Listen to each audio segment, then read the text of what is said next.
الحمد لله والصلاة والسلام على رسول الله أما بعد السلام عليكم ورحمة الله وبركاته.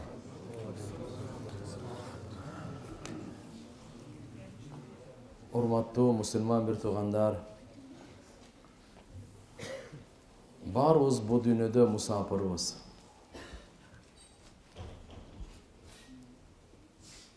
Баарыбыз ахиретке сапар тартып кетип атабыз. Курсагы тогу деле, ачы деле,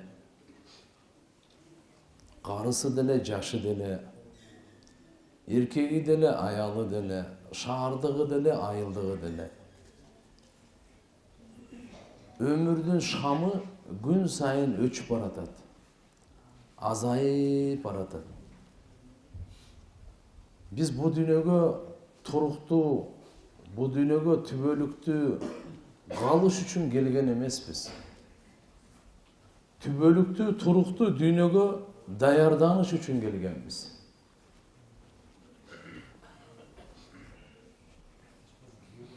Пайгамбарыбыз саллаллаху алейхи ва саллям айткан: "Кун фид дунья кааннака гариб ау абиру сабил." Бу дүйнөдө бир жолочу, бетаныш, же бир мусафир адам катары жашап өткүн деген. Менин бу дүйнөдөгү туруп, бу дүйнөдө жашаганын мисалы бир көлөкөлүү дарактын түбүндө дем алып, кайра сапар тартып кеткендей деген. Жараткан Алла субхана ва тааля бардык адамзатты бактылуулугуна өзүнүн тарабынан жашоонун бир жолдомосун берген. Алла инсанга акыл берди. Ошо акыл менен кыямат күнү эсеп китебин алат. Айвандардан, жырткычтардан алардан эсеп китеп болбойт. Аларда акыл жок. Алар бизден күчтүү болсо дагы, бизден тез болсо дагы, бизден чыдамкай болсо дагы, бизден көп жашаса дагы, айвандар, канаттуулар, аларда акыл жок. Сезим бар. Сезет. Сезим. Бирок аларда акыл жок. Алардын да көзү бар, көрөт. Кулагы бар, угат. Аларда дагы сезим бар. Ысык темирди бассаң качат. Сезим бар аларда деле. Жыттын аларда деле сезими бар. Биздикинен күчтүү. Көзү биздикинен күчтүү. Кулактары биздикинен күчтүү. Өздөрү бизден күчтүү. Арстанды караңыз. Пилди караңыз. Атты караңыз. Сиз күчтүүсүзбү, ат күчтүүбү? Кандай күчтүүлөр бар? Акуланы караңыз. Китти караңыз. Кандай күчтүүлөр бар? Бирок туугандар, Алла субхана ва тааля бизди аларга караганда алсыз жаратты. Бир карга эле канча жыл жашайт? Биз 60-70 жыл болду, кеттик. Алар 500-600 жыл жашагандар, 1000 жыл жашагандар бар. Жиндер бизден көп жашайт. Бизчи? Пайгамбарыбыз саллаллаху алейхи ва саллям айткан: "Мен үммөтүмдүн жашоосу, өмүрү 60-70 жылдын ортосу." Канчасын жашап койдук? Ал деле белгисиз, бирок чын айтканда. Бирок орточо болжолду алганда 60-70 жылдын ортосу болду. 90-100гө чыккан аз, 40-50дө өтүп кеткен да аз. 60-70 жылдын ортосу. Жараткан Алла Таалам бизди жакшы көрөт. Шүгүр кылсак, Алла субхана ва тааля неематын көбөйтүп берет. Алладан сурасак, Алла сүйүнөт. Сурабасак, ачууланат. Алла субхана ва тааля Кур'ан-ы Кариминде айтат: "Эгерде силер шүгүр кылып эле иман келтирсеңер, силерди азаптап не кылсын" дейт. Алла Biz azaptabay. Allah ökümdörдү berdi bizge. Beker jaratkan жок. Biribizdi dagы Allah Taala maksatsız jaratkan жок. Afa hasibtum annama khalaqnakum abasa wa annakum ilayna la turja'un. Sizler ne dep күмөн кыласыңар ey бенделерим? Biz sizlerdi beker ele maksatsız jarattık mı? Ne dep күмөн кыласыңар? Sizler bizdin aldığımızga kaytıp gelmeysiңер mi? Birinciden Allah Taala maksatsız jaratkandan taza zat. Жыланды дагы, чаянды дагы максатсыз жараткан эмес. Ма халакта хада батила. Бул аламды Алла Таала максатсыз жараткан эмес. Түндү дагы, күндү дагы, ай, жылдыз, асман. Алла максатсыз жараткан эмес. Шамалды дагы, сууну дагы, жерди, асманды максатсыз жараткан эмес. Халакта дуня ли аджликум ва халактукум ли аджли. Dünyаны мен силер үчүн жараттым. Силердин кажетиңер үчүн жараттым мен. Зарылчылыгыңар үчүн жараттым. Рахатыңар үчүн жараттым. Түндү жараттым, эс алгыла. Уйкуну жараттым, чарчаганыңарды кетириш үчүн. Күндүздү жараттым, ырыскы издешиңер үчүн. Жубайларды жараттым, рахаттаныңар үчүн. Бала чаканыңарды силерге жаратып берип атам, кубаныңы. Кубаныч кошулсын силерге, кубаныч. Кубаныч. Allah Subhanahu wa Ta'ala. Bu түндүн эси бар, кожоюну бар. Түн өзүнөн өзү келген жок. Күндүз дагы өзүнөн өзү келбейт. Ошон үчүн түндү ушундай өткөрүш керек. Эртеси күнү Алланын алдында бизди мактап келсин түн. Сүйүнүп кетсин түн.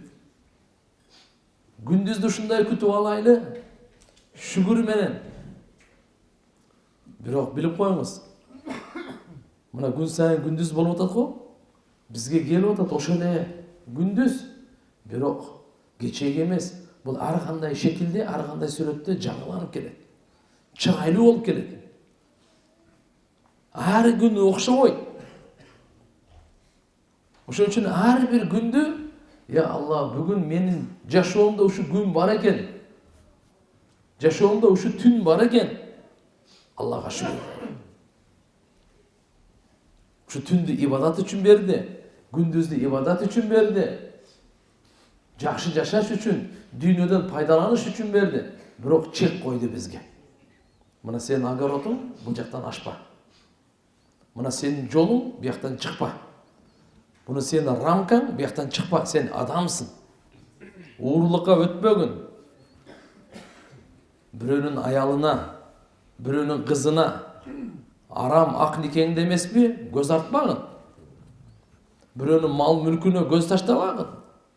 Şilekeyin koyultmağın. Birinin mal mülkün sanamağın. Ne olasın sen? Senin gözündün açı çekten toktasın. Tekebерлигиң токтосун, зулумдугуң токтосун, көрө албастыгың токтосун, сараңдыгың токтосун. Чектерди коюп кой. Жараткан Алла Subhanahu wa Ta'ala өзүнүн тарабынан дин берди, туугандар, дин. Дин берди. Дин менен адам бойдон калабыз да.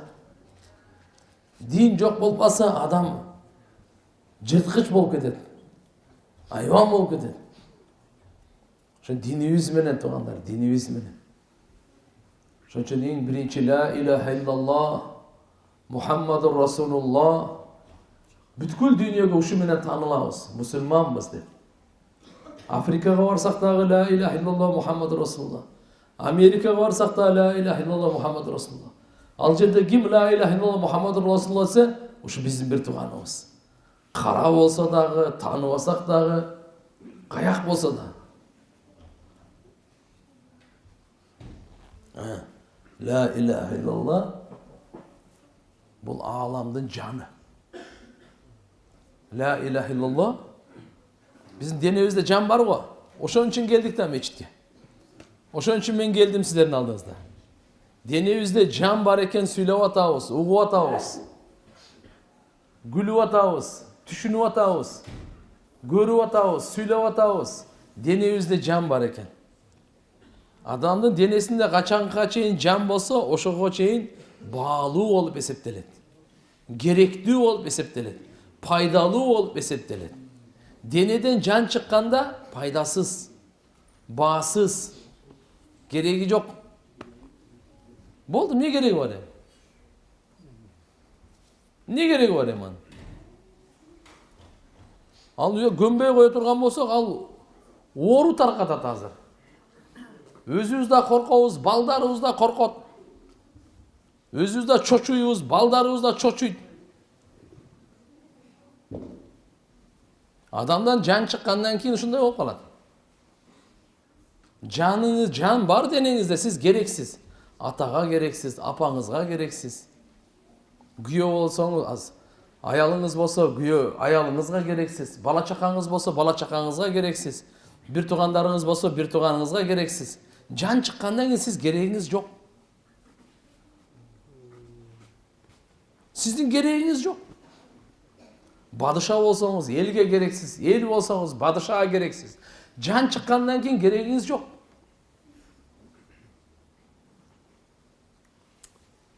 Эмне үчүн?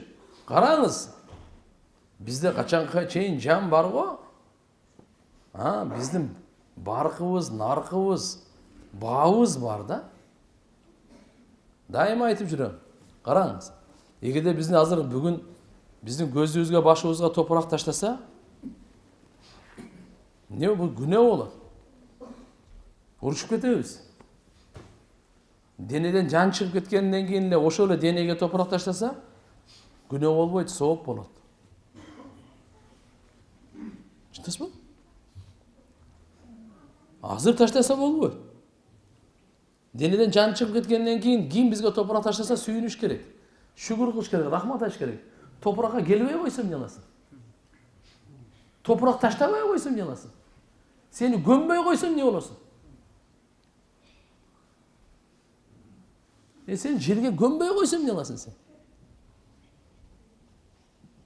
Ким бизди жууса, ким бизди кепиндесе, ким биздин жаназабызды окуса, ким бизди барып топурак таштаса, үстүбүздөн тебелесе, ошого рахмат айтыш керек.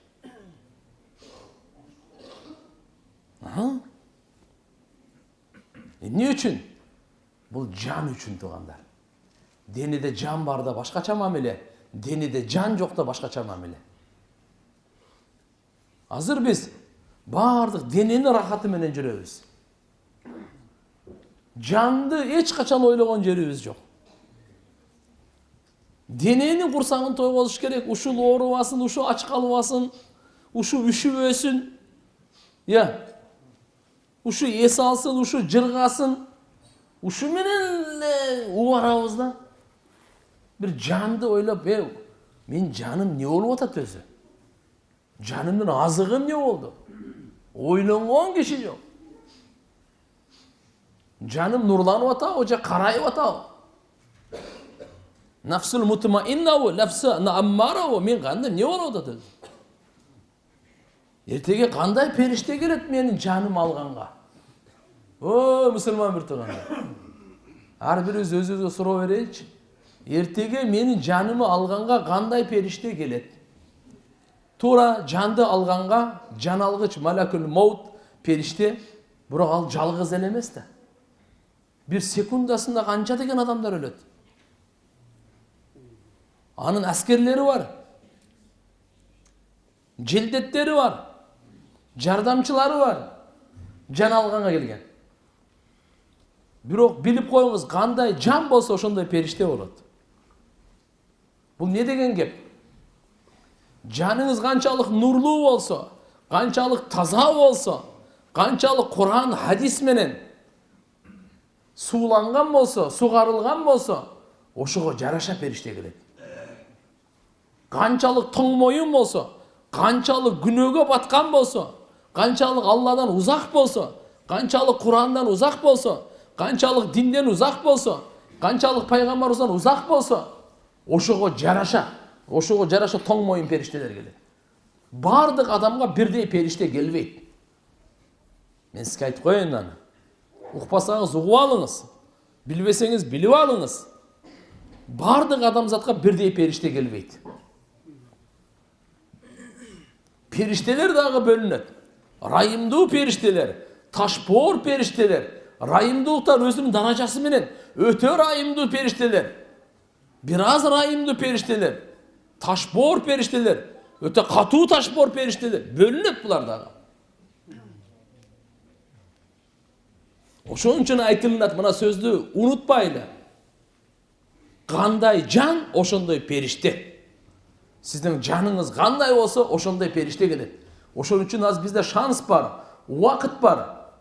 Периште, ошо өлүм периштеси келгенге чейин биз өзүбүздү оңдогонго, өзүбүздү тазалаганга, өзүбүздү нурлантырганга мүмкүнчүлүк бар, убакыт бар бизге азыр.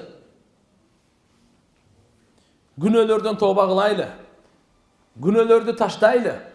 Günölөрдөн жиркенейли. Арам нерселерден узак болойлу. Алла Таала арам кылган нерсе, ширкти арам кылды. Жаланы арам кылды. Жалганды арам кылды. Аракты арам кылды. Кумарды арам кылды, зынаны арам кылды.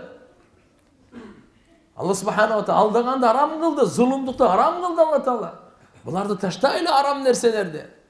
Ушакты таштайлы, текеберликти таштайлы. Көрө албастыкты таштайлы. Кара ниет, өч алуу, кек сактоо дегендерди таштайлы. Эки жүздүүлүк, чагымчылыкты дегенди таштайлы. Сараңдык дегенди таштайлы. Арам нерселерди таштайлы. Уурулук дегенди таптакы таштайлы муну. Эгерде биз жаныбызды нурлантканды, агартканды, тазалаганды кааласак, тазалайлы анда. Куранды, хадисти нуру менен тазалайлы. Намаз окуйлу тугандар. Берилип окуйлу, кызыгып окуйлу, ишенип окуйлу. Алланы эстеп окуйлу, Алланы коркуп окуйлу. Намазга мээнет кылып окуйлу.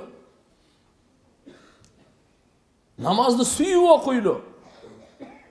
Эптеп септеп эмес. Намазы, ушу намазды канча биз көңүл буруп, намазды жандуу кылсак, биздин жашообуз шандуу болот.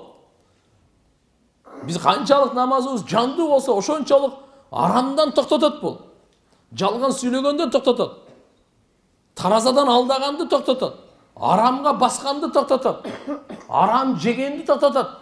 Арам ойду токтотот. Намаз токтотот. Намаз. Инна ссала танха анил фахшаи вал мункар. Алла айтат. Намазды мен ушундай таасир койгонмун. Намазда ушундай таасир бар. Танха анил фахша, абирсиз иштерден, уятсыз иштерден, мункар, күнөө иштерден, кылмыштуулуктун бардыгынан токтотот намаз. Намаз бизде жандуу болсо, майлуу суу шаарында бирде кылмыштуулук болбойт. Бирде кылмыштуулук болбойт. Бирөө бирөөнүкүн урдабайт. Бирөө бирөөгө зулумдук кылбайт.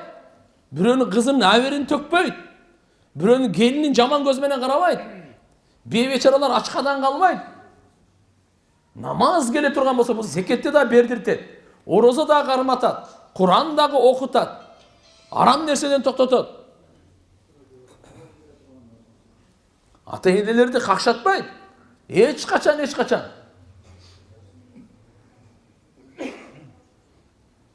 Ар бир адамдын оңолуусуна Алла Таала намаз берген.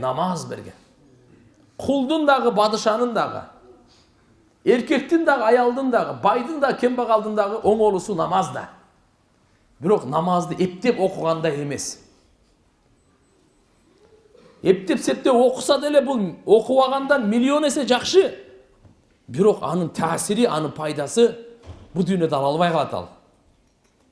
Эгерде биз намаздын таасирин алгыбыз келсе, намаздын нурун алгыбыз келсе, эртеге ушу намаз бизге бейиштин ачкычы болсун десеңиз, анда туган намазды биз көңүл буруп окуйлу, daarатты толук алайлы. Намаздан убактысынан алдын келейли. Алланын чакырыгына жооп берейли. Алла Таала хайя ала сала чакырып атат.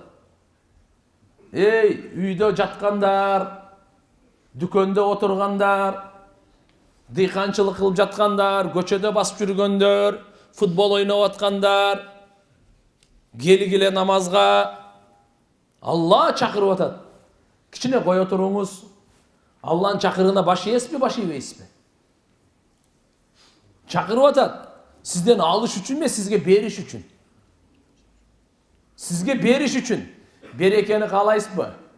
Хидаятты каалайсызбы? Бейишти каалайсызбы? Алланын ыраазычылыгын каалайсызбы?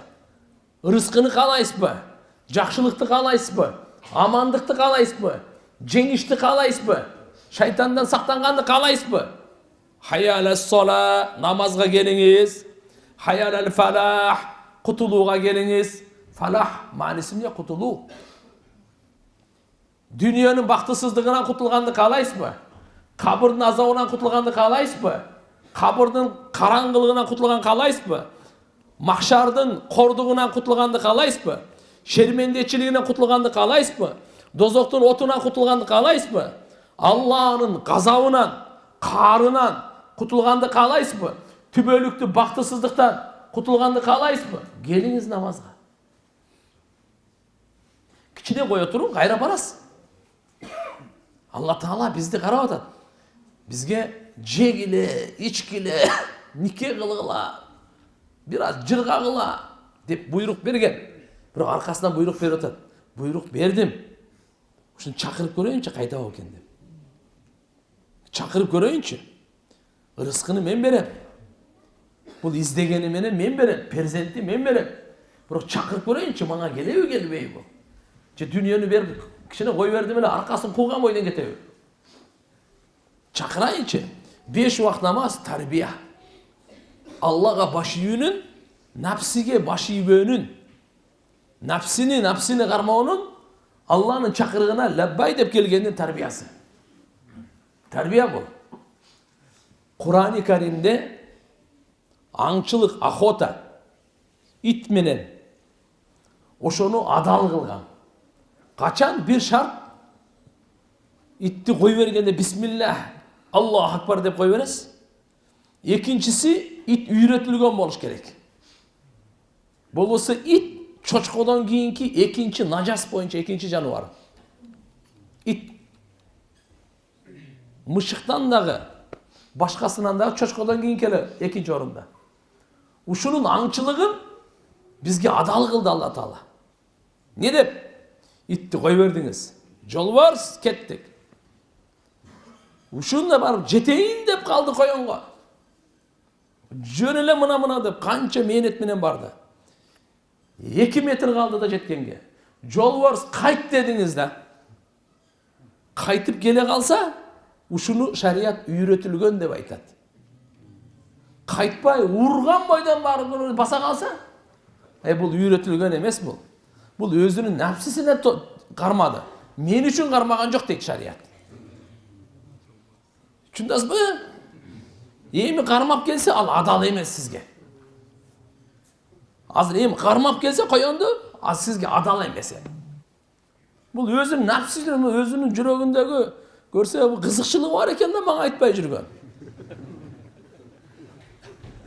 Эми жакын калганда, эгер ошол жерден кайт десеңиз, кайты берди. Мы послушный дейт да орустар. Мынаке. Мына ушундай баш ийүүчү бул. Эми ушул кармаса, өзүнүн напсиси үчүн кармабайт, мен үчүн кармайт. Шарият, Аллаху акбар, ушу ит нажасул айндын ушул аңчылыгын адал кылып берип койду. Ушу баш ийгендин берекесинен. Ненин берекесинен? Аллаху акбар. Biz эгерде Аллага баш ийсек, Алла бейишти бизге адал кылып берет.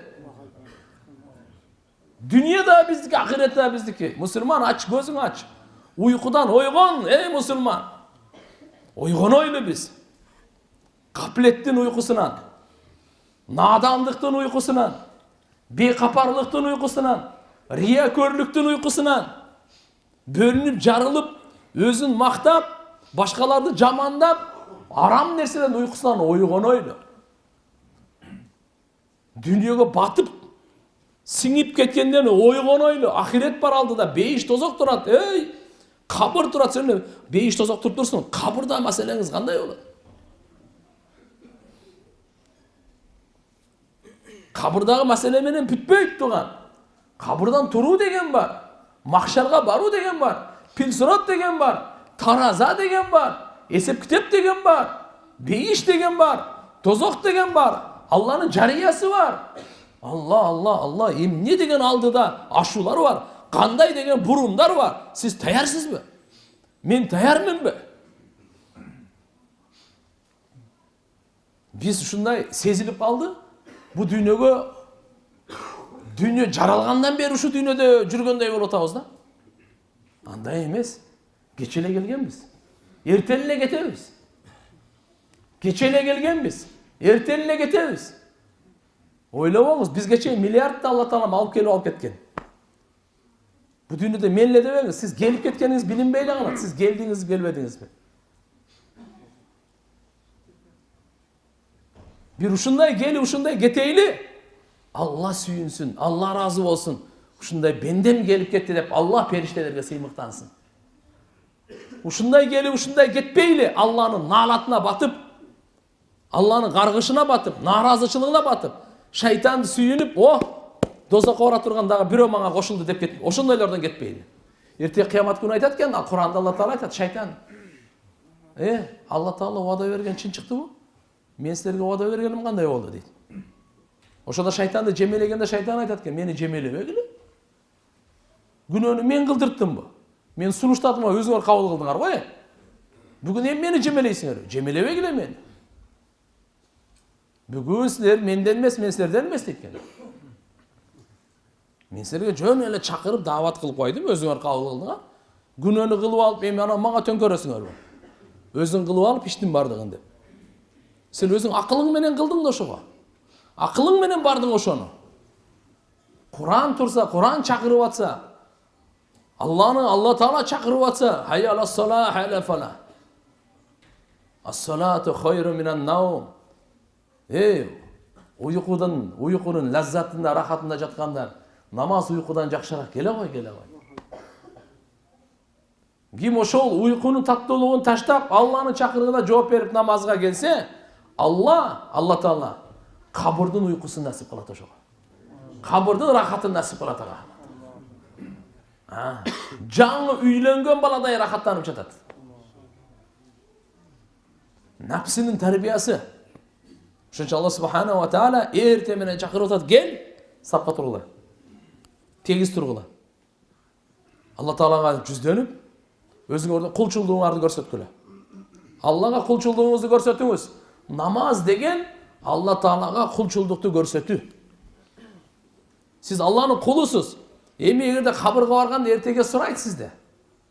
Кулчулукту аткардыңбы, аткарган жоксуңбу? Сиздин атыңызды сурабайт, билесизби? Фамилияңызды сурабайт. Азыр любой жерге барсаңыз, сиздин атыңызды, фамилияңызды сурайт. Аэропортко барсаңыз, соцфондко барсаңыз, милицияга барсаңыз, каяка барсаңыз дагы, мектепке барасызбы? Атыңыз ким? Фамилияңыз ким? Кабырга барганда ошону сурабайт. Атың ким? Фамилияң ким? Атаң аты ким? Канчага чыгып өлүп калдың? Эмне болуп өлүп калдың? Сурабайт. Аякта бул кызыгы жок суроо булар. Канча бала таштап келдиң? Кайсы жумушта иштеп аттың эле? Министр белен, депутат белен, бай белен, кембагал белен сурабайт. Улутуңу сурабайт, урууңу сурабайт, жериңи сурабайт. Сурабайт. Кызыгы жок бу суроо. Эмне кылам? Бардыгы временный көмүлдү калды. Сенен сурайт ушуну. Сен Алла Таала жаратты эле, кулчулдук үчүн жаратты эле. Ошо кулчулдукту аткарып келдиңби же жокпу? Айт. Робуң ким? Кимди жаратуучу, тарбиялоочу, кимди кажеттериңди бүтүрүүчү, сенин кажетиңди бүтүрүүчү ким деп келдиң? Биз бу дүйнөгө тууган жылаңач келгенбиз, билесиз. Памперсиз келгенбиз. Жөн эле Аллаху акбар келдик, эчтекеси жок. Же бирөө машиненин күрүчүн алып келдиби? Же үйдүн күрүчүнө кармап келдиби? Же бир колуна алтын кармап келдиби? Доллар санап келдиби? Жөн эле келбедик беле? Эми жөн гана кетесин айтып коеюн.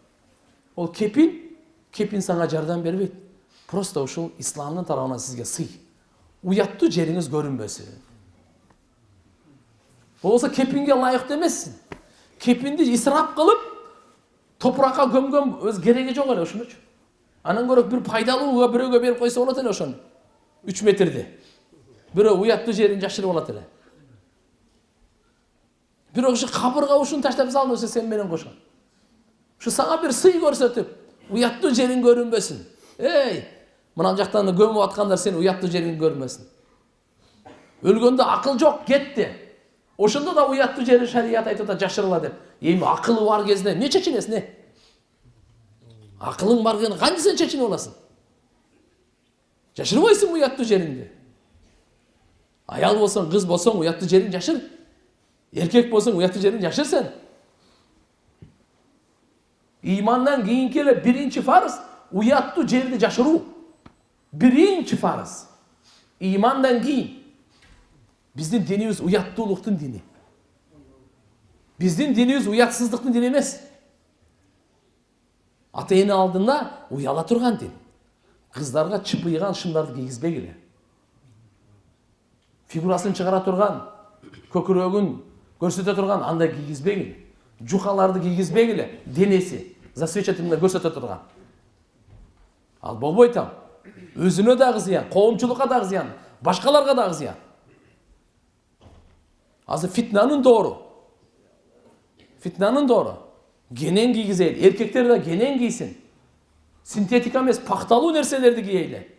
Оригинал кичине акча кетсе кетсин. Бул ден соолукка пайда нерсе бул. Эптеп бир балекеттерди батыштын кийимин туурабаңыз, аларды кийбеңиз сиз. Сиздин пайгамбарыңыз бар, жол башчыңыз бар, сиздин жол башчыңыз батыш эмес. Же чыгыш эмес. Бизге пайгамбарыбыз Мухаммад алейхиссалам эң акылдуу инсан жол башчыбыз. Адам заттын эң акылдуусу, эң данышманы, эң тазасы, эң билимдүүсү, эң маданияты. Эң райымдуусу, эң бактылуусу. Адам заттын бардык пайгамбарлардын пайгамбары. Акылдуулардын имамы, такыбалардын желеги, эки дүйнөнүн тажы, ааламдын мээрими. Бейиштин ачкычы, Алланын эң сүйкүмдүүсү, эң жакыны, калай калктын эң улугу, эң ыйыгы, ааламдын сыймыгы Мухаммад Расулуллах саллаллаху алейхи ва саллям. Ошону ээрчибей каякта эришип кетти сиз. Каяка алып барат ал сизди? Тозокко чакырса бара бересизби сиз? Арам нерсеге чакырса бара бересизби? Авир кайда калды? Иман кайда калды? Уят кайда калды? İza fatatkal haya if'al ma şey. Uyattуулук сенен кетсе, болду. Калаганын кыла бер dedi. Ошончо уяттуулук кийимден башталат. Мейли шариятыбыз ушунда сонун чектерди берген бизге. Алтындай барыбызга пайдалуу. Эч кандай ар бир инсандын авири укугу сакталган. Намызы корголгон. Бирөөнү дагы кордогонго акың жок. Өңүнө карап, түсүнө карап, дүйнөсүнө карап, жок. Ар бир адамга Алла Таала өзүнүн тарабынан сый урматтын кепилдигин берген. Валакад каррамна бани Адам. Алла Таала айтат, адам баласына биз сый урмат бергенбиз дейт ана. Мусулмандарга деген жок. Адам баласына. Американецпи, оруспу, кореецпи, японецпи, Кытайбы, мусулман эмес болсо да адамбы? Болду. Алланын тарабынан сый урмат берилген. Мына биздин динибиз. Эгерде бир мусулман эмес өлүп калса мусулман мамлекетте, мусулмандардын мойнунда ошону көмүп коюу. Жердин үстүнө калтырбагыла дейт. Көмүп койгула. Эми мусулманга көрсөткөн урмат сый андай болбойт. Гусул кылып, кепиндеп, көтөрүп, жаназага алып барып, атыр сейип, окуп, дуа кылып, ыйлап, акырын алып барып, андай коюлбайт. Бир жердин үстүндө калбаш керек. Жердин астына кириш керек. Жер ушун бардыгын өзүнө киргизет. Эртең кыямат күнү бардыгын чыгарат. Жана жер. Туган угуп алыңыз, бул эртеге айтып берет бардыгын. мен үстүмдө Майлы сууда мындай иштер болгон. Жалал Абад, Ошто, Бишкекте мындай иштер болгон.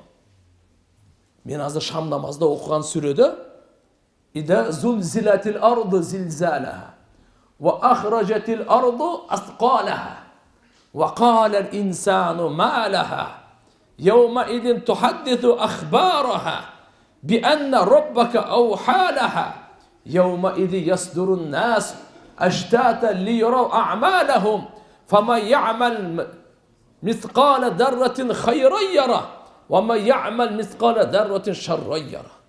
Ertege жер titrегенде ида зулзилатил ardu zilzalaha wa akhrajatil ardu asqalaha, жер өзүнүн ичиндеги бардык салмакты күчтү барын чыгарат экен. Канча адам азыр жердин астында билесизби? Биз жердин үстүндөбүз азыр, туурабы? Жердин алдында бизден кыйындар жердин алдында. Бизден көп жашагандар жердин алдында. Бизден сулуулар жердин алдында. Бизден акылдуулар жердин алдында. Жердин алдында, жердин үстүндө көп керсейбе дейт. Сенен кыйындар алдында дейт. Жер кайрылат экен адам баласына. Көр кайрылат экен адам баласына. Не дейт экен?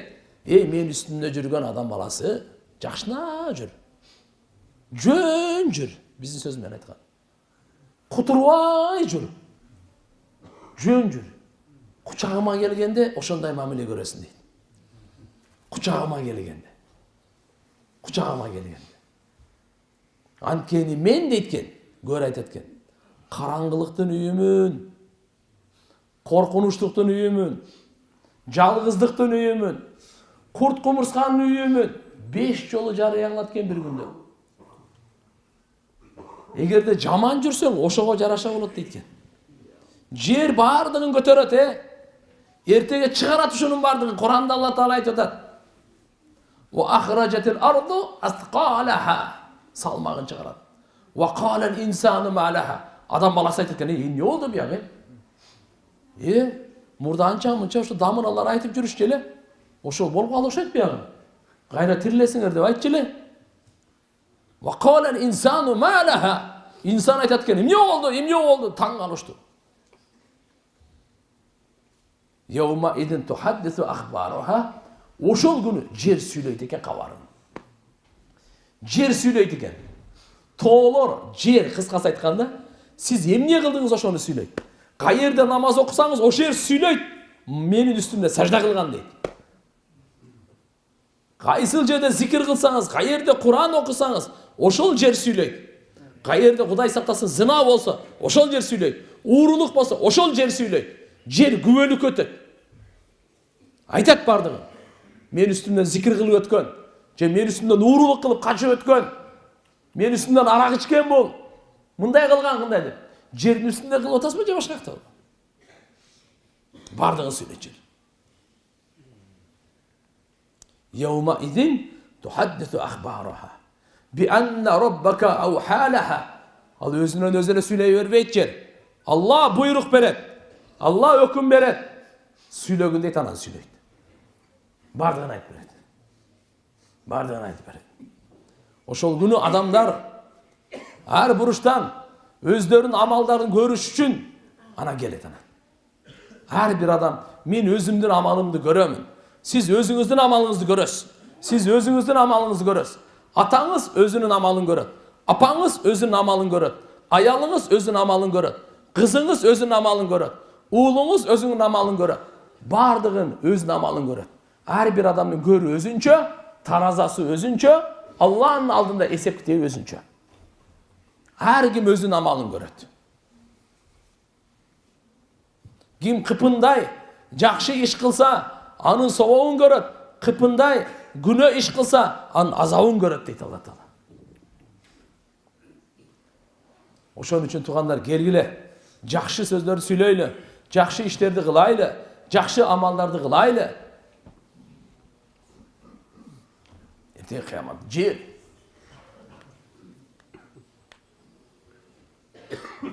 Башында айткандай, ла иляха иллаллах бул жердин жаны. Адамда жан барбы? Пайдалуу дедик. Керектүү дедик. Жан жокпу, пайдасы жок. Качанга чейин бул жерде ла иляха иллаллах болсо, бул жердин жаны бар. Күн чыга берет, күн бата берет, жамгыр жай берет, жемиштер чыга берет. Айвандарга, бардык жандыктарга ырыскы бериле берет. Качан акыркы ла иляха иллаллахны айткан киши кеткенде болду. Бул жердин, ааламдын жаны чыгып кетет. Ошонун аты кыямат. Не экен? Эки кыямат бар. Канча кыямат бар экен? Эки кыямат бар. Кичинекей кыямат, чоң кыямат. Кичинекей кыямат адамдын жаны чыкканда башталат. Чоң кыямат ааламдын жаны чыкканда башталат. Түшүнүктүүбү?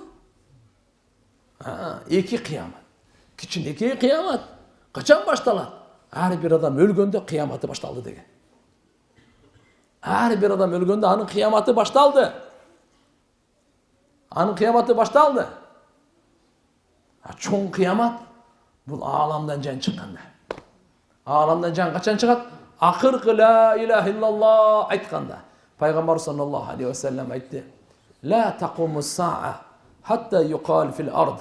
Аллах, Аллах, ва фи риваятин ухра, ла иляха иллаллах." Бұл аламға қиямат келбейді дейді. Алла деген айтқан киши болса, қиямат келбейді. Ла иляха иллаллах деген киши болса, ақырқы. Ошонун берекесінен барды капырларға Алла рызқы бере берет екен. Күнді шығара берет екен. Жамғырды жадыра берет екен. Чөп жарларды өстіре берет екен. Жандықтарға рызқы бере берет екен. Күнді батыра берет екен. Бірақ ошол киши кеткенде, анда не болот эми? Иза шамсу куверат. Ва идан нужумун кадарат. Күн нурсуз болуп калат. Жылдыздар талкаланып жерге түшөт. Ва идал бихару фуджират. Океандар өрттөнөт. Ва идал жибалу суйрат. Көрүп турган тоолорун калкып калат. Алам талкаланат. Ошонун аты кыямат. Мынал күн эмне деген күн? Эмне деген күн бул? Сиз жараттыңызбы? Сиз башкарып атасызбы? Кимге баш ийет бул күн? Аллаху акбар. Бизден сизден жарык бергенине, жылуулук бергенине акча сурабай эле турат го? Күн чыкпаса, бир да дам пышмак эмес. Кайсы будай жейсиз? Кайсы күрүчтү жейсиз? Кайсы банан жейсиз? Кайсы алманы жейсиз? Күн чыкпаса. Бир да ыдам пышпайт эле. Алла Таала айтат: "Дүнүйөнү силер үчүн жараттым мен. Күн силердин кызматыңарда, ай силердин кызматыңарда, жылдыздар силердин кызматыңарда, шамал силердин кызматыңарда, түн силердин кызматыңарда, күндүз силердин кызматыңарда, жер силердин кызматыңарда, асман силердин кызматыңарда." Ушунун бардыгын силердин зарылчылыгыңар, рахатыңар үчүн жаратканмын. Силерди мен өзүм үчүн жаратканмын. Мааниси кандай? Алланы тааныңыз, Алла Таалага баш ийиңиз, Алланын чегинен чыкпаңыз, Алланын буйругун аткарыңыз, Алладан коркуңуз, Алладан үмүт кылыңыз, Алланы жакшы көрүңүз. Сиздин жаратуучуңуз, сизге өмүр берүүчү, сизге ырыскы берүүчү, сизди жүргүзүүчү, сизге жан салуучу, сиздин жаныңызды чыгаруучу, эртеге кайтып барасыз, жоктон бар кылуучу, бардан жок кылуучу, жоктан кайра бар кылуучу, эсеп китепти алуучу, түбөлүккө бейишке киргизүүчү, түбөлүктү дозокко киргизүүчү. Субханаллах, табаракаллах, ахсана халики. Жаратуучу андан башка эч ким жок. Чырайлуу жаратуучу, сүрөттөөчү. Сиздин кашыңызды ким койду? Кирпигиңизди ким тикти? Тишиңизди ким сайды? Тилиңизди ким сүйлөтүп атат? Ким акылыңызды жүргүзүп атат? Ким мына терини, ким мына сөөктү чаптаган? Ким муундарды бириктирген? Ким канды айлантырган? Ким жүрөктү соктурган? Аллах субханаху ва таала. Алланы тааныйлы, жакындан тааныйлы, чырайлуу тааныйлы, сүйүп тааныйлы, шериги жок тааныйлы, ибадатка лайыктуу тааныйлы, буйругун тааныйлы, каалоосун тааныйлы. Алланын каалоосу Кур'ан-ы Карим. Эгерде сиз каалаган Алланы эмне, Алла менин эмнени каалап атат дегенди билсеңиз, Кур'анды окуңуз. Кур'анда Алла Таала өзүнүн каалоосун бардыгын баяндаган. Пайгамбарыбыз эмне үчүн келген? Кур'анды чечмелеш үчүн келген. Кур'анды жеткизиш үчүн келген. Кур'анды түшүндүрүш үчүн келген. Кур'анды жайылтыш үчүн келген. Кур'анды талими бериш үчүн келген. Пайгамбарыбыз жашаса Кур'ан эле, түнү Кур'ан эле, кайгысы Кур'ан эле, курсанчылыгы Кур'ан эле, күндүзү Кур'ан эле, бардыгы Кур'ан эле. Аллахтын китеби, пайгамбарыбыздын кыямат күнгө чейин кала турган мужизасы. Бир дагы пайгамбардын мужизасы калган эмес. Мухаммад алейхиссаламдын мужизасы калды. Кайсы Кур'ан мужиза кыямат күнгө чейин калды.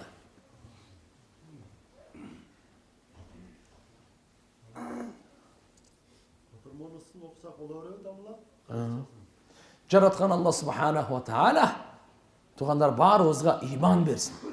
Баарыбызга марифат берсин. Баарыбызга Алла субханаху ва таала өзүн тааныганга Алла таала илим берсин. Өзүнө баш ийгенге күч кубат берсин баарыбызга туган. Пайгамбар саллаллаху алейхи ва саллям эмне үчүн келди? Ушул акыйкатты билбей дүйнөдөн өтүп кетип калбайлы. Арманда калбайлы, өкүнүчтө калбайлы. Ушул акыйкатты билбей кетип калбайлы. İnsanın hakikati ruh, ruhtun hakikati bir Kur'an. Jandandırış üçün gelgen, жашоо бериш üçün gelgen. Kur'an-ı Kerim bizge, жашоонун жолдомосу. Allah Taala'nın kitebi. Kur'an menen dostlaşoylu, Kur'an menen sırdaşaylı, Kur'an okuylu, Kur'an menen jakındaylı. Meçit ne üçün salındı? Namaz okup, Kur'an oku. Namaz okup, Kur'an oku. Biz hazır ümmet Kur'an'dan uzak okup, Kur'an desele moldaların işi. Çok. Uşul жерде oturganımız, barыбыздын işimiz Kur'an. Barыбыздын kitebimiz Kur'an. Kur'an'ды suyuyoruz. Kur'an'ды жакшы көрөбүз. Kur'an'ды карасаңыз ibadat, окусаңыз ibadat, amal кылсаңыз ibadat, ой жүргүзсөңүз ibadat, жакшы көрсөңүз ibadat. Kur'an'ды алдыга коюңуз. Kur'an эртеге шапаат кылат. Сиздин колуңуздан кармап бейишке киргизип коет. Kur'an таштап койбоңуз. Kur'an'dan kança uzak bolsanız, oşonça жақшылықтан uzak bolosuz, oşonça nurdan uzak bolosuz, oşonça berekeden uzak bolosuz, oşonça жеңиштен uzak bolosuz, oşonça Allahu Akbar, iki dünya жақшылық, бактылыктардан uzak bolosuz. Kur'an'a жақындайлы. Siz özünüzге суроо бербейсизби? Мен эмне үчүн Kur'an окубайм? Барып нерсени окуганды үйрөнүп, Kur'an окуганды үйрөнө албай калдымбы? Kur'an. Ушул жерде бүгүн ниет кылайлы. Тугандар, барыбыз мечиттебиз. Ниет кылайлы. Кудай кааласа, иншалла жакын арада мен Кур'ан окуйм. Мен Кур'анга түшөм. Күн сайын мечитке аз дегенде бир жарым саат убакыт берсем, Кур'ан үйрөнөт экенмин деп. Кур'ан үйрөнөйүн деп. Ниет барбы иншалла? Чын жүрөктөн ниет кылайлы. Аксакалдар ниет кылсын, спортсмендер ниет кылсын, жаштар ниет кылсын, үйлөнгөндөр, үйлөнбөгөндөр ниет кылсын, өкмөттө иштегендер, дыйканчылар ниет кылсын. Барыбыз ниет кылайлы. Отургандын баардыгы ниет кылайлы. 90га чыксак да ниет кылайлы. Эч кандай неме эмес туган. Сөзсүз Кур'аны бир медресеге кирип ал деген жерибиз жок. Мына мечитке кирип ал деп атабыз. Бул жерде сапты тана. Биз тугандар сап талашайлы. Дүнүйө талашпай, не талашайлы? Биринчи сапты талашайлы. Пайгамбар саллаллаху алейхи ва саллям айткан: эгерде биринчи саптагы соопту билгениңерде жөрмөлөп келет элеңер да, жөрмөлөп келетиңер. Ушун үчүн жаңжалдашып, кезек жеребьевка деп коебуз. Чучугулакка жетмек да дейт пайгамбарыбыз айтат. Баарыбызда биринчи сапка турубуз керек, соопту алып. Кой урушпайлы, жаңжалдашпайлы, ке. Баарыбызда бир келип атабыз. Эми 100-үбүз бир келсек, 100 адам берге батпайт да. Ошон үчүн эмне кылабыз? Чучугулак кылабыз. Кимдин атына чучугулак чыкса, ошо биринчи сапка турат. Биз мына туган дүнүйө талашпай, сап талашайлы. Эң көп сооп биринчи сап, экинчиси экинчи, андан кийин үчүнчү ушинтип кете берет. Мечиттин сыртындагы менен мечиттин ичиндеги сооп жер менен асмандай. Үйүңүздөгү менен мечиттин иши жер менен асмандай. Биздин гана жүрөгүбүз таза болсо гана, ушуну билсек, сезсек, руханиятты сезсек, адамдын акылы көзгө көрүнбөйт. Эң баалуу нерселерди Алла көзгө көрсөткөн эмес. Адамдын баасы не дедик? Акыл.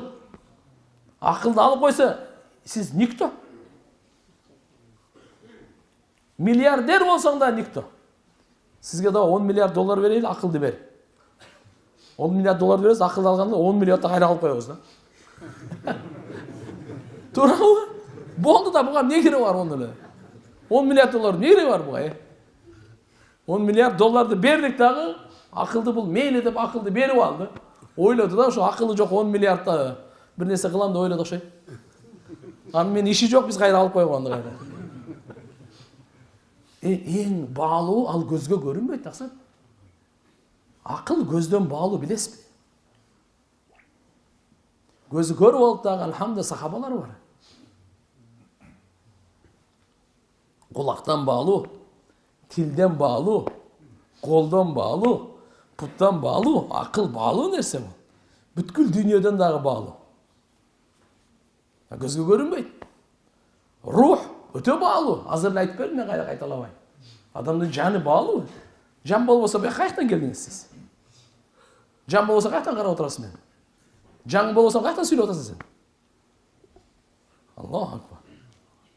Жан бұл баалуу нәрсе, бейіш баалуу. Аллахның разышылығы. Періштелер. Бұл нәрселер көзге көрінбейді. Сіз ойлап алыңыз да, көзге көрінген ұшы бар, көрінбеген жоқ деп. Ал атеистің идеясы. Идеология атеизма. Алар мнерден де тоқтайды, яғы емес, мнерден де тоқтайды алар. Бір сұрау менен де тоқтайды. Орнынан жылбайды. Материалистер ешқаққа жылбайды. Руханият деп қойды бұяқты. Руханият. Пайғамбарлардың ақылы қаяқтағы ақыл. Адамда 5 сезім орган бар. Мұндан үстін ақыл бар, андан үстін вахи бар. Вахи деп қойды, құдайлыққа барды. Ақылдан жоғары тұрады. Неден жоғары тұрады кен? Ақылдан жоғары тұрады. Біз айуандар менен шеріктешпіз.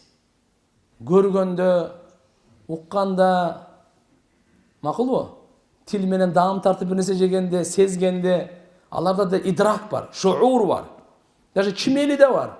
Чимели мында егер атса қолыңыз, бұяққа қашып кетіп қалады. Ысық, отты алып барсаңыз, бұяққа қашады. Даже чимели де, құмырсқа да. Атта болса үш, ат көрбей. Сізден жақшы көреді ішеніп қойым. Ат бардықты көреді, білесіз бе? Сіз мұраны жарымынле көрсіз де бұяқты ше. Тұра? Бұл 180 градуста, ат 360 тұрады. Ошындай? Ат шындай көреді.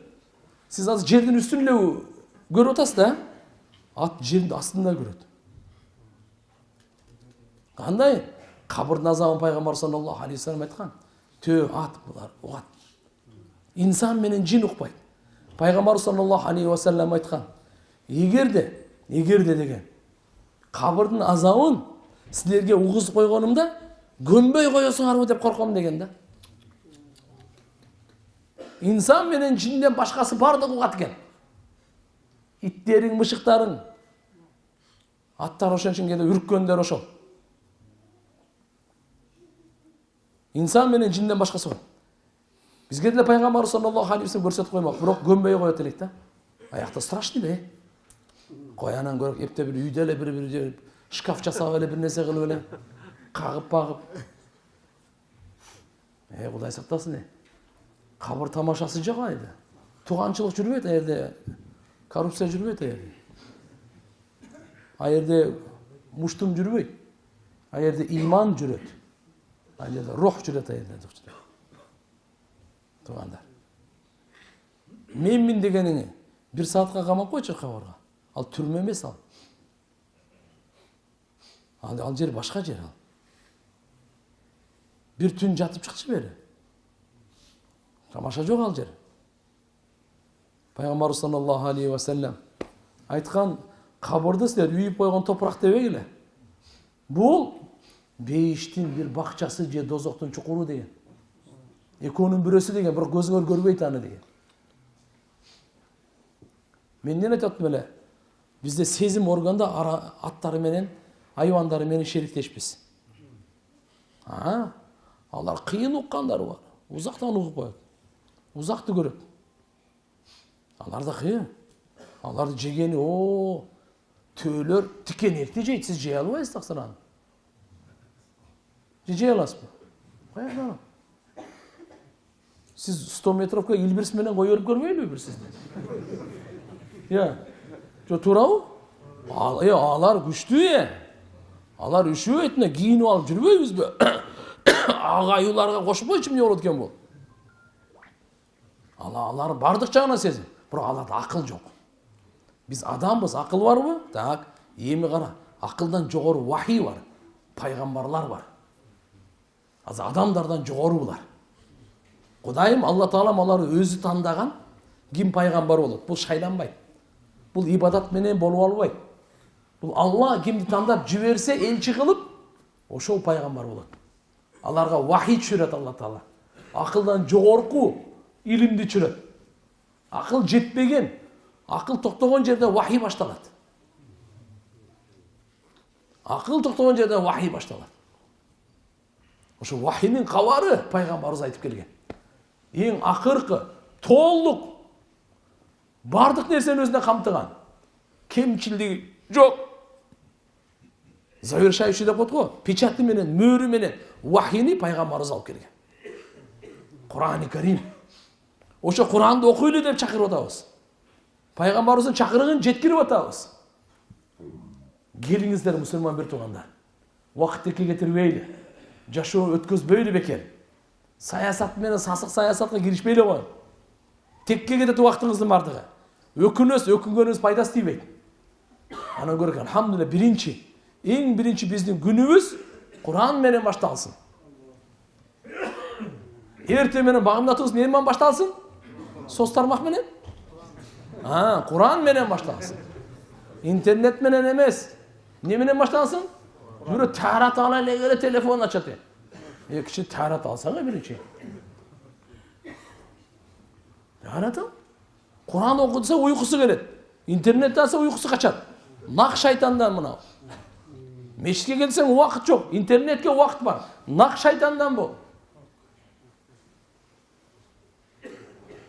Башқа неден анан? Күнөө арзан болып қалды. Шайтан укмуш иштеп койду да. Ошон үчүн айтат, бұл интернет шайтандын куралы дейт. Бейиштин тарта турган, дозокко даярдай турган. Мына шайтандын куралы. Кандай мисалы тура пайдалансак болот. Тура нерсесин пайдаланыңыз, акылыңызды тура иштетиңиз. Тура иштетиңиз. Сизге керектүү нерсени алыңыз. Бар, жок эмес. Кандай бычак сатат магазинде, аны жакшыга иштетсеңиз болот, жаманга иштетсе болот, туурабы? Ошондой эле мал сойсоңуз болот, Кудай сактасын. Адам эмес. Бирок айвандар бар да шайтандын достору. Адамга сайгандар. Бирок бычакты аны үчүн жараткан жок эле.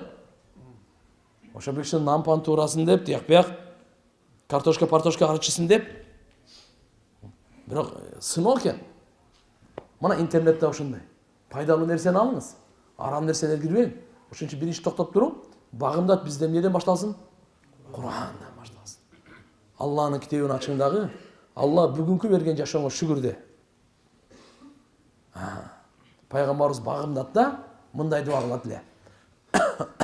Аллахумма ма асбаха би мин ни'матин фаминка вахдака ла шарика лак фалакал хамд ва лака шукр. Аллах, ушу багымдатка кандай гана неамат менен жеткирдиң. Сенден гана, шеригиң жок, жалгыз гана. Ошондуктан сага мактоо, сага шүгүр болсун дейт. Ушу багымдатка көзүңүз эки тең нормально иштеп атабы? Эки кулак жакшы эле иштеп атабы? Зараңыз нормально эле чыктыбы? Путу колуңуз жакшы элеби? 6 саныңыз аманбы? 360 мүчөңүз жакшыбы? Ушун ар бири Алладан. Кимден экен? Ар бири Алладан. Ар бири Алладан. Жүрөгүңүз нормаль согуп атабы? Катуу эмес, акырын эмес, бул Алладан. Ушул неаматка пайгамбарыбыз айткан, адам баласында 360 мүчө бар деген. Муун мүчө. Канча? Ушуну 50 жыл мурда эле мынау немелер эсептеп чыгышты. Муун эсептегенде кандай? Мээни ачкан, мээдеги ар бирин бөлгөн да. Койду мээсин чачып бөлгөндөр бар го? Кабыргалар, тырмактар бардыгын бөлүп санап. санап чыгышып, атай изилдөө болуп, комитет түзүлүп, комиссия түзүлүп, Европадан бир киши ушундай кылып 150 жыл болду экен, мен жалган айтпасам. 360 мүчө бар экенине чечимине токтошту. Пайгамбарыбыз операциясы УЗИсиз эле, рентгенсиз эле 14 кылым мурда 360 мүчө бар деп айтып койгон. Адам устукандабай эле 360 мүчө бар деп койгон. Жиликтебей эле. Бу кайсы илим? Не деп коет экен? Вахи. Айтпайсыздар, азыр айтпадым эле. Бу эмне экен? Миллиондун акылынан жогору вахи. Мына кейим караңыз. Мынаны таап келишти булар. Вахи дейт буну, бу илимди. Вахи дейт. 360 мүчө бар ар бирибизде. Пайгамбарыбыз айтат: күн сайын күн чыкканда эртең менен сизге ушу бүгүнкү жашоо берилдиби? Ошол 360 мүчөңүзгө садака кылышлык важип болот мусулманга. Оң кулагыңызга өзүнчө садака, сол кулакка өзүнчө садака. Оң көзүңүзгө өзүнчө, сол көзүңүзгө өзүнчө. Оң колуңузга өзүнчө, сол колуңузга. Оң бөйрөгүңүзгө өзүнчө, сол бөйрөгүңүзгө. Жүрөккө өзүнчө, ар бир кабыргага өзүнчө. Бардыгына аманбы? 360 садаканы берип кой. 360 сом берип кой. Кайтып беребиз, 360 сом күн сайын бересем мен өзүм кантип жашайм мына. Пайгамбарыбыз бизге жеңил кылып койду. Субханалла садака, альхамдулилля садака, Аллаху акбар садака, ла илаха иллаллах садака, жакшылыкка чакыруу садака, жамандыктан кайтаруу садака, мусулманга жылмайып коюп садака. Ушинтип биз багымдаттан куптанга чейин садаканы бүтүрүп койот экенбиз да. Бир тыйын бербей элечи. Субханалла, альхамдулилля, Аллаху акбар. Ушу менен эле рашид кылып келатабыз азырчы. Ушу менен элечи. Аллага шүгүр. Бирок кичине анча-мынча берип деле коюш керек. Бирок ушунун бардыгын айтты пайгамбарыбыз. 2 рекет зуха намазын окусаңыз 360 мүчөгө садака кылган соо бүттү сизден. Акысы алынбайт, ошо бердиңиз. 2 рекет зуха чач намазы деп коет. Кайсы намаз? Үйдө эле окуп коюңуз, таксы. Дүкөндө эле окуп коюңуз. Дыйканчылыкта ошол жерде поледе эле окуп коюң. Газ чыгарып атып эле окуп салың ошол жерден эле. Нефт чыгарып атып эле майлуу сулуттар ошол жерде эле окуп кое берсең боло берет. Пешимге фарызга келиш керек. Нафилде ошол жерде эле окуй бериңиз. 2 рекет намаз. Саат 10-11-лерде. Качан? Сода арзан. Мындай берип кой. Демек 360 мүчө. Ар бирине не кылышыбыз керек экени? Ошончо багымдатта турганда эртең менен биз Аллага шүгүр кылабыз. Я Алла, берген неmatыңа шүгүр, сени жалгыз сенден келди. Сенин шеригиң жок. Сага мактоо болсун деп. Ошо иншалла Кудай кааласа Куран менен баштайбызбы иншалла? Эртең Куран ким окуйт иншалла? Барыбыз окуйбузбу? Аракет кылайлы, ниет кылайлы. Кайраттуу бол, машалла. Кичине биз келгенибизден, сүйлөгөн, укканыбыздын, мешитке келгенибиздин бир аз пайдасы болсун. Угуп коюп ушундай сөз болду деп кетип калбай, жо токто. Биз бүгүн амал түрүндө ишке ашырып кетели бир нерсени. Күн сайын иншалла окуйлу. Мечитте мындай келгенде ушундай кылып жандандырып турайлы. Имам бар, кары бар, Кудайга шүгүрлөрдөн иншалла окуп, алхамдулилля. Анан эми күндүзү жалкоолуктан пана тилейли. Пайгамбарыбыз эртең менен жалкоолуктан пана тилейт. Эмнеден? Жалкоолуктан. Жалкоолук бул адам бул жаман нерсе экен. Дүйнөңүзгө да зыян, диниңизге да зыян, ахиретиңизге да зыян. Аллахумма инни аузу бика минал аджзи вал касали. Ана Алла таала. Алсыздык, жалкоолук. Аны пана тилейли дагы, мээнет кылайлы. Бирок ак мээнет кылайлы. Кандай кылайлы? Бирөөнүн акчасын албайлы. Уурдабайлы, тартып албайлы, алдап албайлы. Жок. Ал мага буйрубайт. Адалдан алайын. Мээнет. Жалкоолуктан пана тиледик. Ким мээнет? Таксоват этеби? Врачсымы? Врачтыгын кыла бер. Дыйканчысымы? Дыйканчылыгын кыла бер. Прокурорсуму? Прокурорлугун кыла бер. Сотсуму? Сотунду кыла бер. Айыл өкмөтү, ким, не иш кесибиң бар? Кыл. Айланайын, бисмилла. Бирок ошону кылганда Алладан береке сурап кыл. Алла Тааладан жакшылык сурап кыл. Ушундан пайда тийсин элге.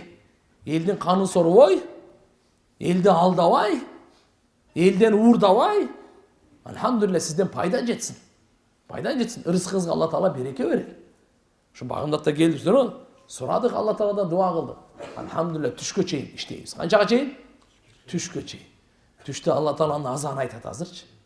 Хайя ала сала дейді. Жұмышқа қоя тұрған. Ошо жұмышқа береке бере тұрған мен, берекені алып қоя тұрған да мен. Береке есіне келе бер, бияқа келейлі. Алла Тағаланың алдында тұрып, оңалуға, тазалануға шақырып отады. Bir kemçinlik болып қалды, түшке шейін biraz анша-мынша кішкене алдап қойдым. Кішкене да тура емес нәрсе болып қалды, сөйлеп қойдым. Алланың алдында. Алладан кешірім сұрап, қайра алады. Қайра кеттік намаздан кейін. Асырға шейін іштедік. Қайра келдік. Шамға шейін іштедік. Қайра келдік. Аллаху акбар. Ошон үчүн ушундай система кылайлы.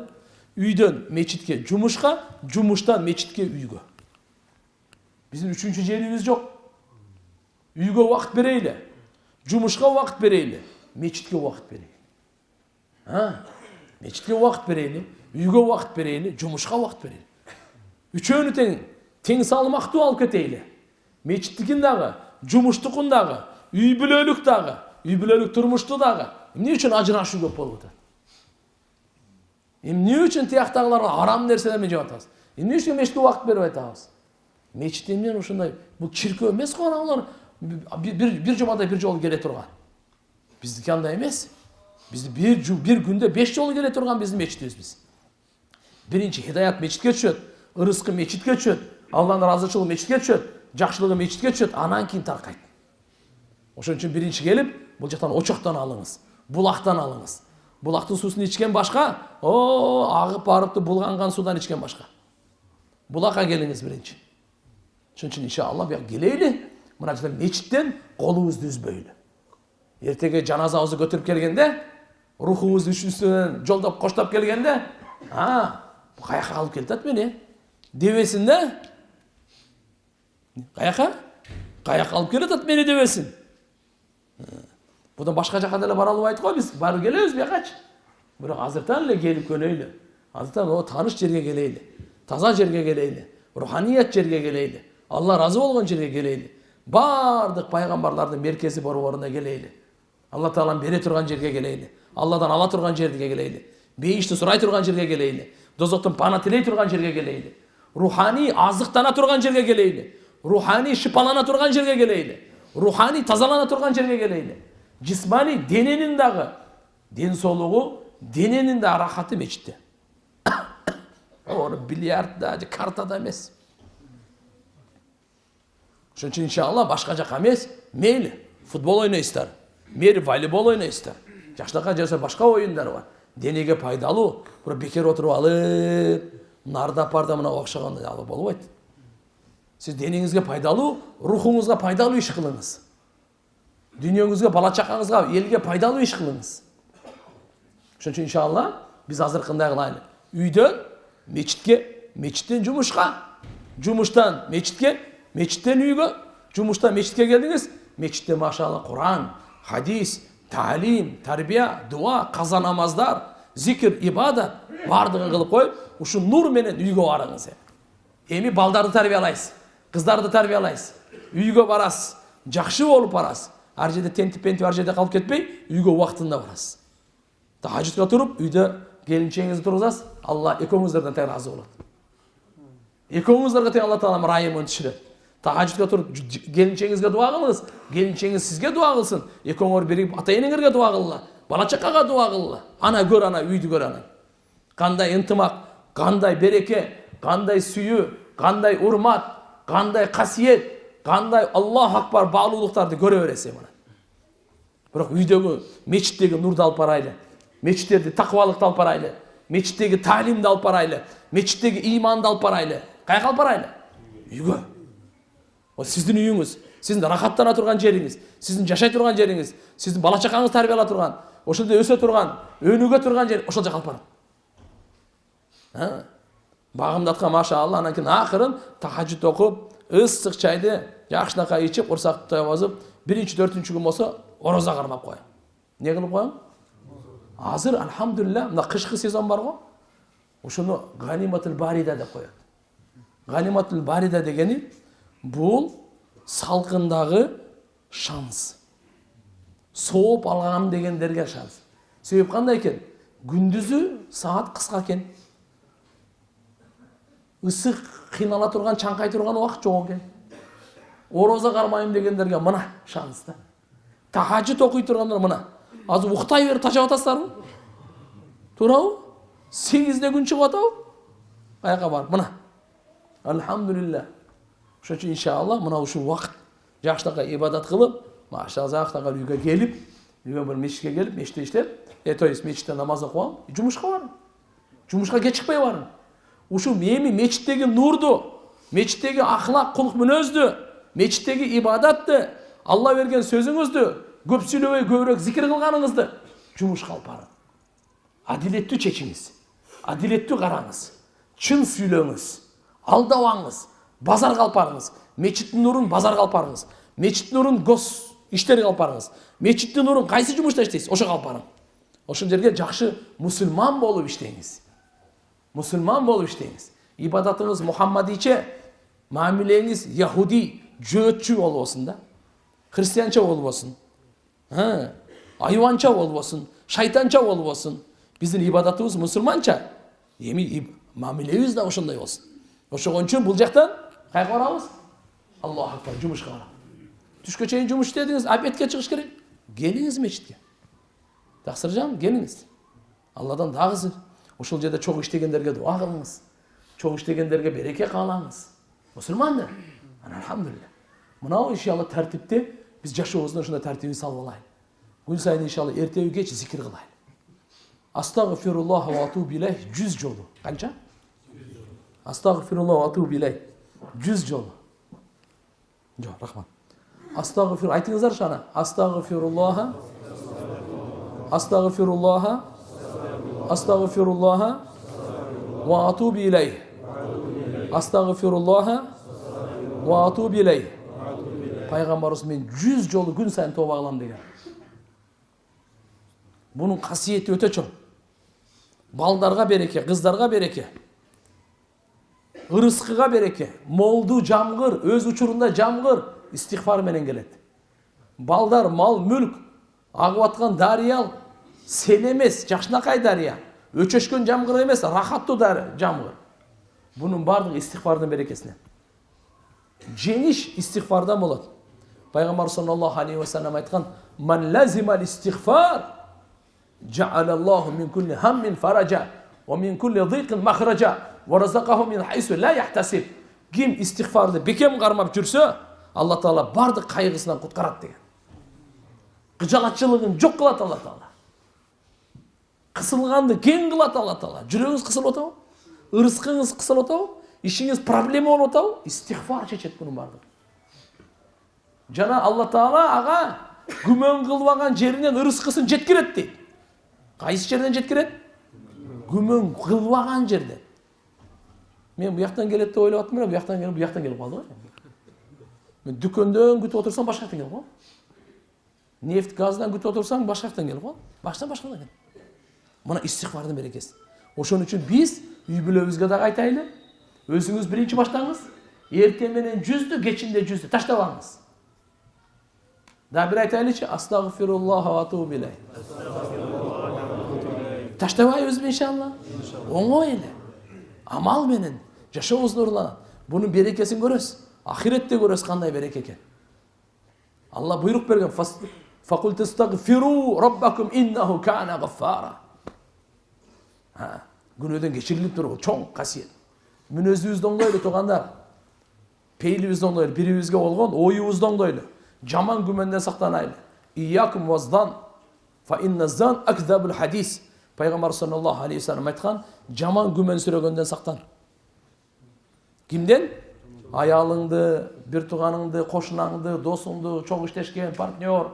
Жаман күмөн сүрөбө. Мусулман тууралуу жаман күмөн кылба. Жаман күмөндөн пайгамбар айтат сактан дейт. Эмне үчүн? Бул сөздөрдүн эң жалганы дейт. Ненин жалганы? Жаман күмөн кылганыңызга эртең кыяматта сурак алат. Факт барбы? Далил барбы? Жок болсо пачаңы чыгат. Жакшы күмөнгө далил сурабайт, ага сооп берилет. Жакшы күмөнгө мен жакшы күмөн кылып койдум да, бул намаз окуп атат депчи. Намаз окуйду билбейм. Жакшы күмөн кылып койдум да. Бул далилиң барбы деп менен сурабайт. Жакшы күмөн кылган үчүн мага сооп бере берет. Жаман күмөн кылдым, намаз окубай койсо керек, а? Токточу, далил барбы? Жокпу, давай.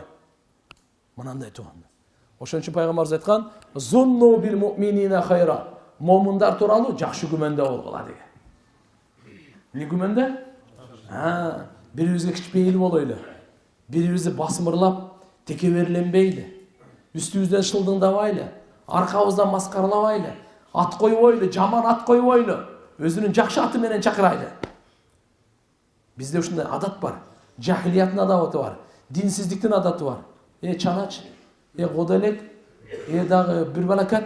Ар кандай аттары менен да. Андай болбойт. Жаман ат менен чакыруу Куранда тыйган.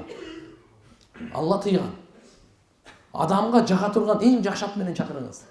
Палуан, вай азамат. Берешет. Жомарт мынакей. Ана батыр келет. Алланын кылычы, Алланын арыстаны.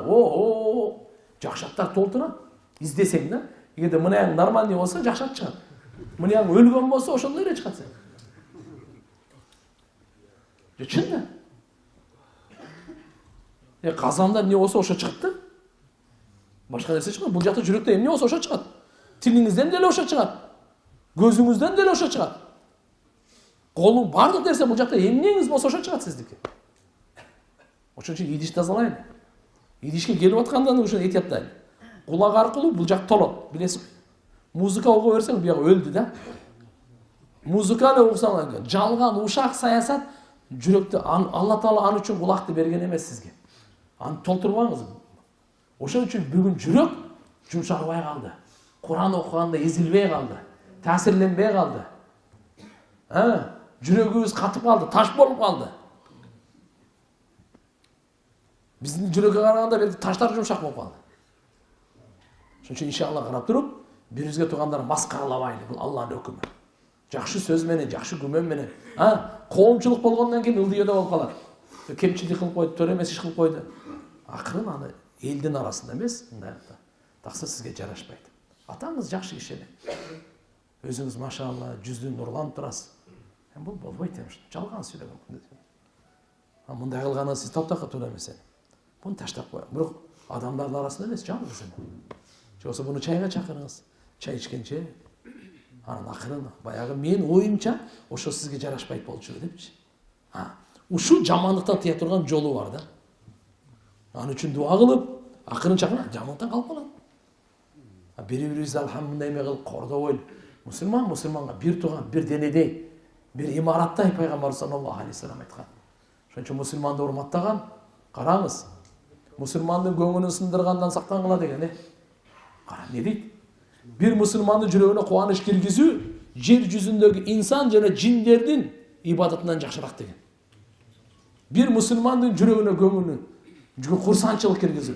Эми апаңыздын жүрөгүн курсант кылыңыз. Аллах, бул жөнөкөй мусулман эмес го. Атаңыздын жүрөгүн курсант кылыңыз. Аялыңыздын жүрөгүнө курсанчылык салың.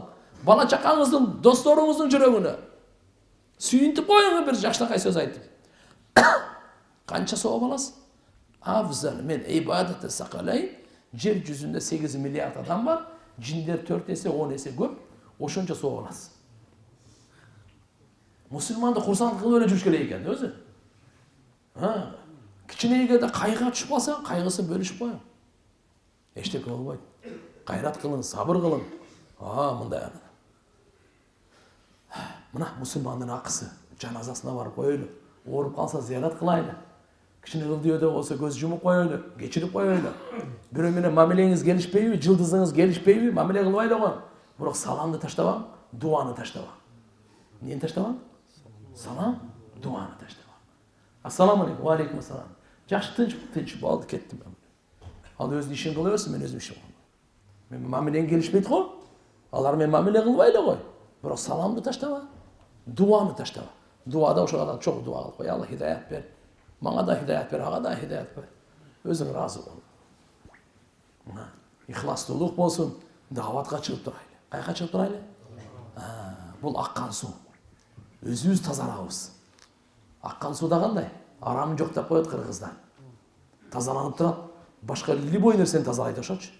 Өзү таза эмес болсо башканы каягын тазаласын? Өзү суу туруп калган, өзү булганып калган. Кийимди жусак, аны да булгайт да. Өзү билип коюңуз, эреже ушундай.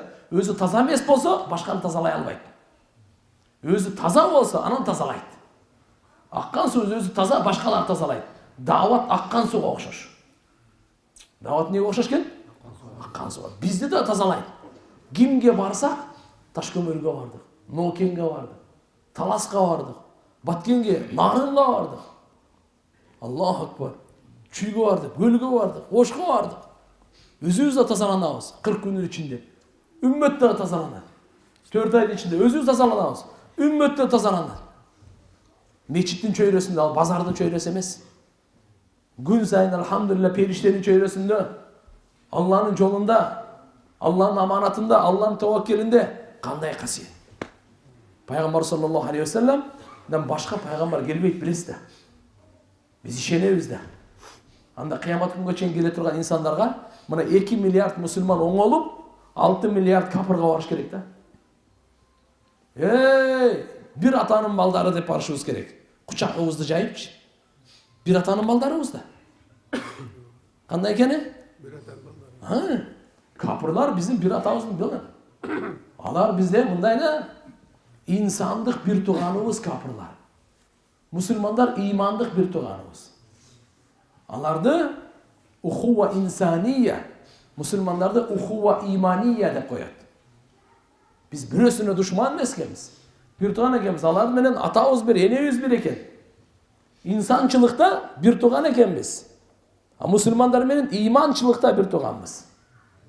Ошон үчүн иншалла бул 2 миллиард таква болуп, намазы менен, жакшы кулк мүнөзү менен, ибадаты менен, макулбу? 6 миллиардка барыш керек да, кучакта жайып.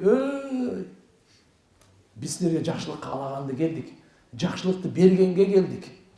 Түбөлүктүү дозоктон кутулуп калсаңыздар эле болду. Түбөлүктүү дозоктон кутулсаңар эле болду. Мына ошон үчүн келдик деп. Ошо 2 миллиард мусулманды динге алып келиш үчүн, мечитке байлаш үчүн, Куранга дос кылыш үчүн, мына ошон үчүн кыймылдап, ошон үчүн даават. Түшүндүңүзбү даават эмне үчүн экен? Улуу пайгамбардын улуу мээнетин уландысы. Эч кандай бул жөн эле бул 4 ай 40 күн 3 күн дегенчи. Кичине бул тартип, эч кандай бул дааватка мындай немеси жок.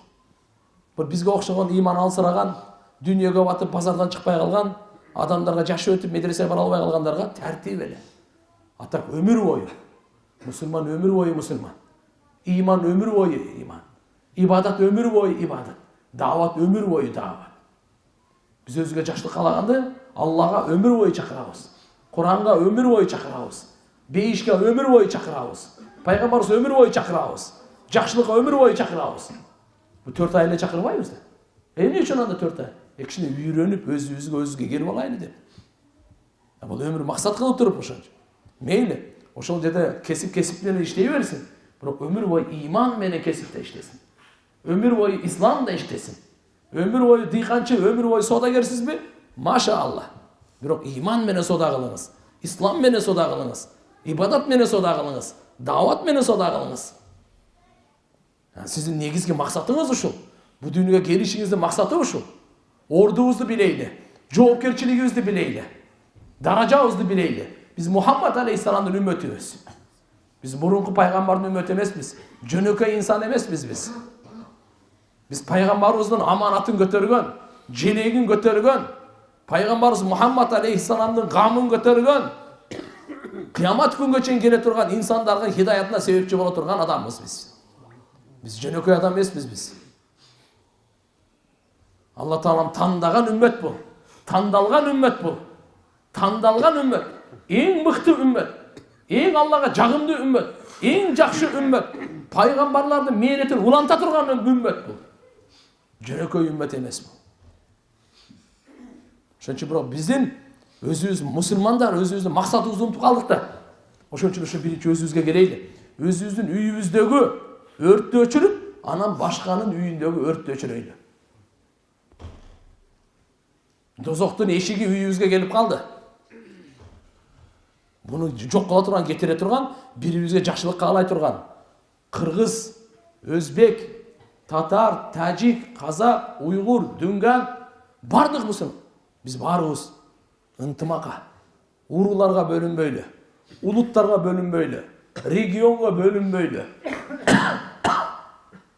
аймақтарға, областарға, жоқ. Баяғы айтқандай, саптарға бөлінейлі. Шон үшін, иншалла, ушундай қасиетті амалды алыңыз. Алла Таалам екі дүниеңізді абат қылады. Құда қаласа, екі дүниеңізде жүріңіз, жүзіңіз жарық болады. Ертеге пайғамбарымыз өзінің қолыменен су береді сізге. Шон үшін, иншалла, бұл туғандар, альхамдулилля, шу илим алыш үшін даватқа шығабыз. Оңолыш үшін даватқа шығабыз. Қайсы илимди? Алланы тану илимен. Ахиретті, бейішті, дозоқты біле тұрған илим. Аввал илим марифатуллах. Илим емес, амалы менен. Амалы менен. Шон үшін, иншалла, барыбыз, Құдаға шүгүр. Алла Таалам Қырғызстанымызға беріп, бүгін мынаке қандай деген берекені көріп отырмыз. Барыңыздар, дуаңыздар, Құдаға шүгүр. Шон үшін, иншалла, бекем ниет қылайлы. Өмір бойы ибадат қылабыз, өмір бойы дават қылабыз. Қол көтерілі. Бар ма иншалла? Барыбыз ба иншалла? Бекем болайлы иншалла. Қанша жашауымыз қалды, Құдай біледі. Менікін де Құдай біледі, сіздікін де Құдай біледі. Барыбыздың жашауымыз қанша қалды, Құдай біледі. Бірақ ұшы күнге чейін кемшілдігімізге тоба қылайлы. Қанша жашау қалды, бардығын ниет қылайлы. Құда қаласа ибадатты таштабайбыз. Құда қаласа даватты таштабайбыз. Ибадат не үшін? Мен Алланың құлымын. Дават не үшін? Мұхаммад алейхиссаламның үмметімін депші. Мен мойнымдағы ибадат, Алланың құлы болған себебімде мен мойнымда ибадат қылышым керек. Қабырда ұшы сұралады, ақиретте ұшы сұралады. Менің мойнымдағы бұл ибадат. Еми башқа пайғамбар келмейді, ошы ибадатқа елдің барын шақырышым керек. Қаяққа шақырышым керек? Тура ибадатқа. Чын ибадатқа, чын ишенімге, тура ишенімге шақырышым керек. Ошон үшін менің мойнымда дават. Пайғамбар Мұхаммад алейхиссаламның үмметі болғандықтан менің мойнымда дават. Бұны екі ажыратпаңыздар. Бұл жөне бұл дават ұғып қойыңыз. Жүрегіңізбен ұғып қойыңыз. Дават бұл бір жамаат емес. Кім қандай деп айтса айта берсін. Бірақ бұл ұйым емес, қимыл емес, бір партия емес. Әрбір мұсылмандың жауапкершілігі. Әрбір мұсылмандың мойнындағы милдеті. Атқарау, ерте қиямат күні алға. Ибадатты атқарау, ерте қиямат. Құды мұшындайлы. Ерте атқарау, елді жақшылыққа шақырау, бұл ерте қиямат күні. Бірақ мойныңызға бізге жүктелген, Пайғамбар саллаллаху алейхи ва саллям айтқан: "Баллигу анни валау ая." Менің тарауымнан бір аят болсын жеткіре көр. Жайлауға барасың ба, шахтаға барасың ба, рудникқа барасың ба, қайыққа барсаң дағы пайғамбарымыздың бір сөзін болсын жеткіріңіз. Ушының аты дават. Шақырыңыз ошоға.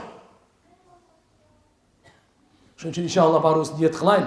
Ошон үчүн алымдар, шейхтер айтат: "Биринчи бүгүнкү биздин абалыбыз, азыр мусулмандардын абалы, дүниөнүн абалы, динсиздиктин абалы, шайтандын үстөмдүүлүгүнүн абалы. Ушундай күчөйгөн учурда биринчи бисмилла деп 4 аяга чыгып келип алыңыз. Жакшы үйрөнүп, мощный кылып туруп. Андан кийин ошо менен аны тартип кылып кетесиз.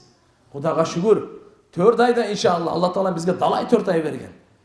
Өзүңүз жашооңузду карап көрсөңүз, канча жолу 4 ай берди сизге Алла Таала. Эми Алланын жолуна 4 ай берсек, жашообуз эмне бузулуп калабы, азайып калабы? Берекеси көп. Аллахым жакшылыгын ачат. Эшиктерди ушундай ачат, жүрөктөрдү ушундай ачат, ырыскыларды ушундай ачат, магфиратты ушундай ачат, амалды ушундай ачат, бейишти ушундай ачат, райымдуулукту ушундай ачат, аны элестетип болбой турат. Ошон үчүн иншалла бекем ниет кылайлы. Бүгүн барыңыздагы апаңыздын пешенесинен өбүңүз. Апаңыз тирүү болсо, өтүп кетсе, анда 2 рекет намаз окуп сабабын багыштаңыз. Атаңыздын пешенесинен өбүңүз, колунан өбүңүз. Тирүү болсо: "Ата, бүгүн мечиттен келдим, кеңизчи пешенеңизди бир өп коеюн. Сиздин белиңизден чыгыпмын мен. Көп нерсени билбей жүрүпмүн. Алла, аталык деп мен жакшы сыйлабай койсом кечириңиз ата. Атаңызга бүгүн иншалла карап туруп бир километр алма жегиси келеби? Не жегиси келет? Алып барыңыз. Кызмат кылыңыз бүгүн. Аялыңыз барбы? Барып туруп иншалла аялыңызга: "Сага рахмат. Ушунча тамак жасап бердиң, ушунча кийимимди жууп бердиң, ушунча баламды төрөп бердиң, ушунча авиримди сактап бердиң, ушунча мен напсы кумарымды арамга кеткенден сактап бердиң, иманымды сактап бердиң. Сага рахмат" деп пешенесинен өп кой. Бул каякта өзү башкача болуп келди го сен. 3 günden geldim de. Dey turgan bolaylı. 4 aydan geldim de meni. 4 aydan gelin apke kamırdı beri men özüm ele juuruyum dep. Tokta sen bil jatan sen. Sen törep berdin rahmat.